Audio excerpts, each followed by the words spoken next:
The Soviet Union was the largest country in the world. It had the size of the whole North America. It existed for almost 70 years, but what we really know about it? How did people live in the USSR? In this video, we'll tell you the most surprising facts about the Soviet Union. Make yourself comfortable and don't forget to like this video and subscribe to the channel. Let's go! The Soviet Union consisted of 15 countries, including Russia, Ukraine, Belarus, Georgia, Lithuania, Moldova, and other republics. It was formed in 1922. The idea of creating a large state emerged on the wave of the Red Army's victory in the Civil War. It seemed to people that there are no fortresses that could not be taken by the Bolsheviks, the party of winners. The state structure of the USSR was based on the principles of socialist ideology. Such a huge country achieved great success in different spheres. Many people long for it to this day. It seems to them that their lives were better then. During the Soviet Union, the government made all the decisions instead of people, and many people liked it. But were these decisions always good? How did the authorities manage such a huge country? Let's find it out. In the Soviet Union, there was a severe censorship. The state was very large and hard to manage, so any dissent was actively fought against. In the USSR, there was a full-fledged state body that was responsible for censoring all texts, audio, video, and pictures. It was not allowed to bring into the country those books that berated socialism, Marxism, communism, religious and mystical literature was not allowed. It was forbidden to glorify the former way of life and prosperity, because it demotivated the citizens. Everything that surrounded Soviet people had to motivate them to work for the common goal, for the sake of the state. Various authorities, Chekists, and KGB monitored the observance of order. You may have seen them in various popular movies, such as Bridge of Spies or Tetris. Their tasks included guarding the state system. They caught and punished those who were against the government. Of course, many people had completely different ideology and tried to produce other literature. They clandestinely printed poems and books, passed them from hand to hand. Many were caught and punished. Violators were sent to the Gulag, a special prison in the north, where they built railroads and died of hunger or cold. Some were even shot. One day Brodsky's good friend Osip Mandelstam wrote a poem about Stalin. Mandelstam berated the country and compared Stalin to a cockroach. He was caught and sent to the Gulag. There he died of hypothermia almost immediately. There was a housing shortage in the Soviet Union. Many people were moving from countrysides to cities to work in industries. The increase of amount of people was large, and there was not enough houses. So people began to live together. This is how communal apartments appeared. The state forced all the people to share. Those who owned large apartments were forced to move other families in. Several large families could share one apartment for years, taking turns washing and cooking.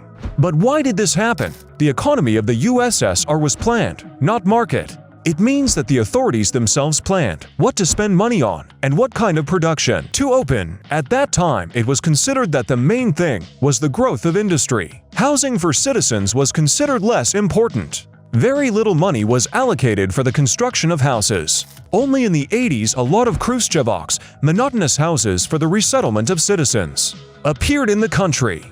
They were not very good looking, but they allowed people to get their own apartments. Apartments in Khrushchevki were distributed by the state. People still live in such houses today. Laws in the Soviet Union changed frequently. During its existence, the USSR changed 3 constitutions, which were adopted in 1924, 1936, and 1977. Some Soviet laws were strange and cruel. Here are some of them. People paid for not having children. Childlessness tax was introduced in 1941. It amounted to 6% of the paycheck.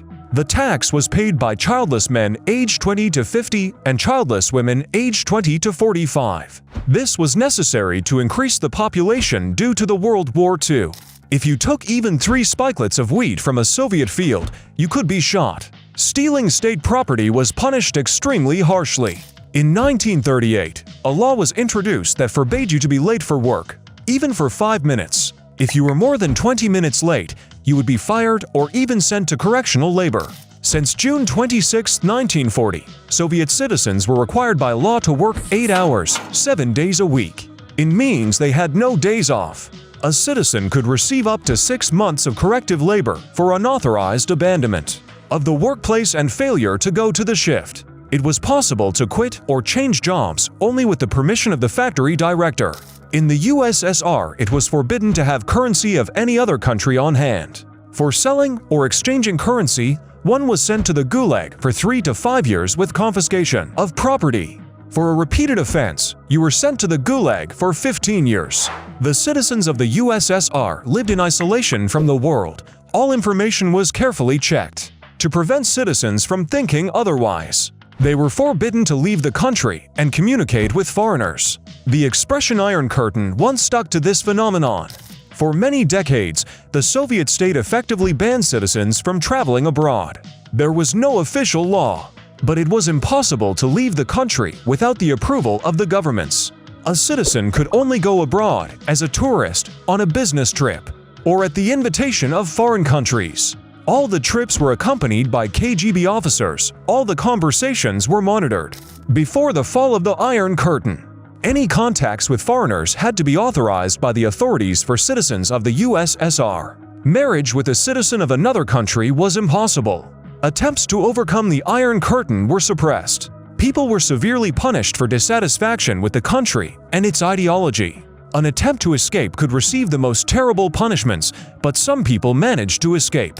On January 14, 1979, 18-year-old Soviet waitress Liliana Kasinskaya jumped out the window of a cruise ship off the coast of Australia. Risking her life, she swam to the shore of Sydney. On the shore, the girl first asked for political asylum. On April 10, 1970, 25-year-old Dana Palina, a native of Soviet Latvia, decided to take a terrible step. That day, a Soviet fishing vessel was 150 to 200 kilometers off the coast of the United States. There were some women who cooked. Suddenly, the captain was informed that one girl of the kitchen staff, Dana, was badly poisoned and lost consciousness. The girl's condition was deteriorating. She had to be sent to the nearest hospital in the United States by helicopter. It turned out that the girl had drunk an almost fatal dose of sleeping pills to get into the U.S. territory. When she was brought to her senses, she immediately asked for political asylum. Every ideology has its costs. Every state system can be viewed from both good and bad sides. Of course, the Soviet Union had its advantages, despite the disadvantage that we have considered today. Nevertheless, the collapse of the Soviet Union suggests that that political system was unsustainable. Thank you for watching this video. Don't forget to like this video and subscribe to the channel to learn even more interesting facts about Russia and more. See you soon. Bye.